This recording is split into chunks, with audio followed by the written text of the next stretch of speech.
네, 오늘은 시간은 돈이다 라는 주제로 말씀드리겠습니다. 시간은 돈이다 라는 말은 늘 하는 말인데 솔직히 와닿진 않았어요. 그게 와닿은 것은 최근에 들어서 진짜 시간은 돈이구나 라는 사실을 깨달았습니다. 시간이 왜 돈이냐? 지금 저희가 많은 시간을 보내고 있는 게 유튜브입니다. 유튜브에서 저희가 많은 시간을 쏟으면 쏟을수록 거기에 광고가 붙고 그 광고 수익으로 구글은 돈을 벌게 됩니다. 결국 저희 시간을 빼앗아서 그 시간을 돈으로 바꾸는 것입니다. 그리고 저희가 다른 곳에 취업을 해서 월급을 받을 때도 제 시간과 돈을 바꾸는 일입니다. 하루에 8시간 혹은 10시간을 일하면 한 달에 200만 원을 주겠다, 250만 원 주겠다, 300만 원을 주겠다 이렇게 계약을 하고 들어가는 것이기 때문에 그 시간과 제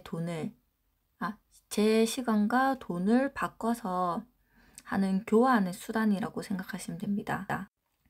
그렇기 때문에 누구나 다 똑같은 시간이지만 그 시간을 어떻게 활용하느냐에 따라서 시간당 받는 돈의 금액이 달라질 수도 있습니다. 그렇기 때문에 자기가 사용하는 시간을 더 양질의 시간으로 바꿀 수 있는 노력을 하셔야 됩니다. 일단 하루 중에 내가 진짜 나만을 위해서, 나 자신을 업그레이드 시키기 위해서 쓴 시간이 얼마만큼인지 확인해 보셔야 됩니다.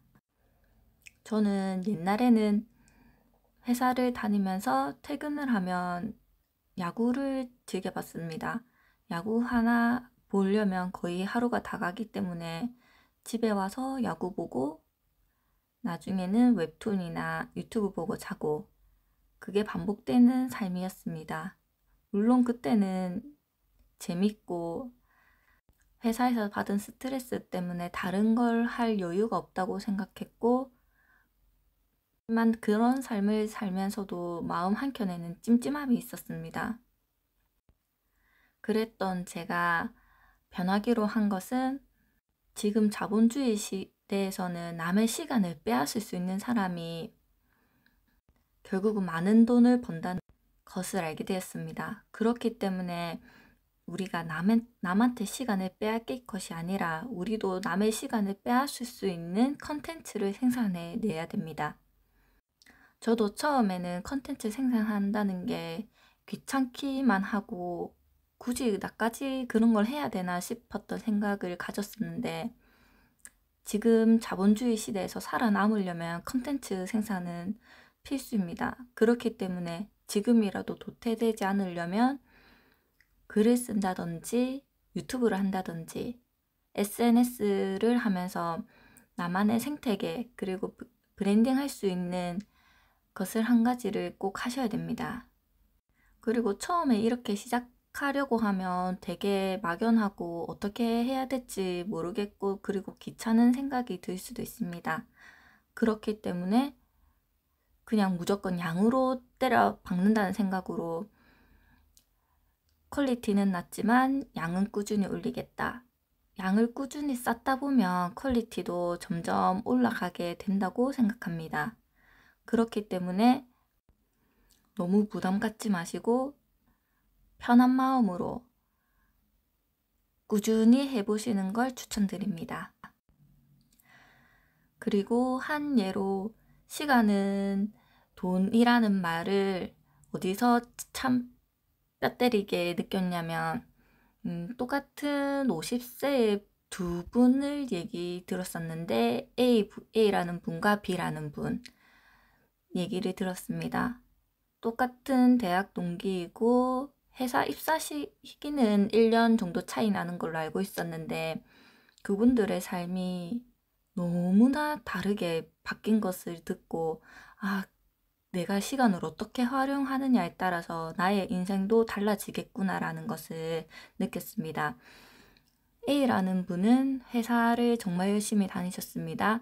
회사에 일을 열심히 하셨고 그리고 승진을 하기 위해서 열심히 공부도 하시고 여가 시간 늘 포기하면서까지 회사 일을 하시면서 회사 일에 몰두하신 거죠. 하지만 B라는 분은 회사 일은 적당히 중간 정도만 하시고 여가의 시간을 재테크에 쏟으셨습니다. 그분은 포항에 사셨었는데 포항에 사시면서도 휴일에는 부산에 내려와서 부동산을 둘러보고 분양권을 둘러보고 재개발을 둘러보면서 꾸준히 재테크에 관심을 가지고 투자를 하셨습니다. 이 두 분의 월급은 그렇게 차이 나지 않음에도 불구하고 그게 시간이 쌓이고 10년 정도가 지나니까 회사에만 몰두하셨던 A분은 지금 아직까지 전세를 살고 있습니다. 근데 더 안타까운 것은 전세를 사는데 지금 집값이 너무 많이 올라 버려가지고 집을 살 엄두가 나지 않는다고 하셨습니다. 하지만 B라는 분은 재테크를 꾸준히 해오셨기 때문에 지금 집이 세 채가 있고 그리고 들은 바로는 종부세를 내신다고 하셨습니다. 종부세를 낼 정도면 제 입장에서는 엄청난 부자거든요. 똑같은 월급을 받았음에도 누구는 아직까지 전세를 살고 있고 누구는 종부세를 낼 정도의 집을 가지고 있는 것을 보면 이게 자본주의 시스템이 이렇게 무섭구나라는 것을 느꼈습니다. 자본주의란 시스템에 관심을 가지지 않으면 그 누구도 관심을 가져라고 해주지 않습니다. 그리고 오히려 부자들은 우리들이 자본주의라는 시스템을 잘 모르는 것을 원할 수도 있습니다. 그래야지 일반 사원들이 회사에 열중하고 그리고 재테크에 관심을 안 가지고 그러면 더욱더 회사에서 나오는 월급 수익에만 집착하기 때문에 이게 악순환이 시작되는 겁니다. 저 역시도 재테크에 전혀 관심을 가지지 않았고 돈을 모으기만 했습니다. 그래서 돈 모으는 거는 진짜 자신이 있었거든요. 근데 제가 지나와서 생각해보니 그 모은 돈으로 분양권을 사뒀더라면 그때 1억으로 분양권 2개를 사놨으면 지금 그 분양권이 지금은 한 10억 정도가 됐겠더라고요.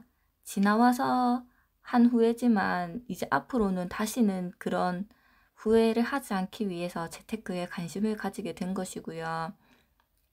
그리고 특히 흑수저 같은 집안에서는 이런 거를 얘기해 주시는 분이 하나도 없었습니다.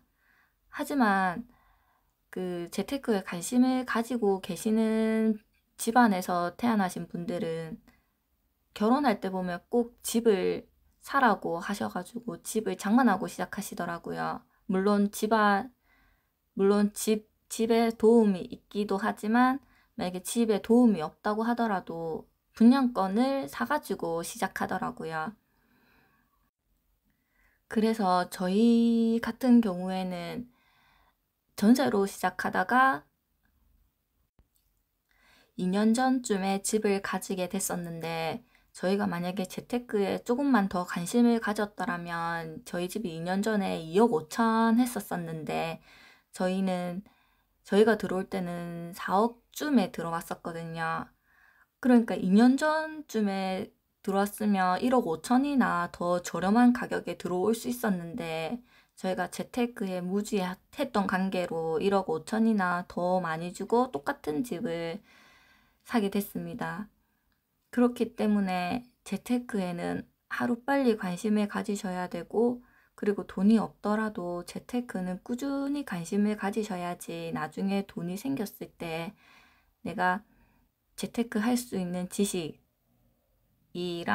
재테크를 할 수 있는 용기를 가질 수 있습니다. 그렇기 때문에 꾸준히 재테크에 관심을 가지시고 시간을 헛되이 보내지 않기 위해서 시간을 소비하는 소비자만으로 남을 것이 아니라 우리도 생산자로 포지션을 바꿔서 이동하셔야 됩니다. 이런 노력들이 힘들어 보이고 너무 괴롭게 느껴지실 수도 있는데, 근데 사실 부잣집에서 태어난 사람들은 더 열심히 살더라고요. 부모들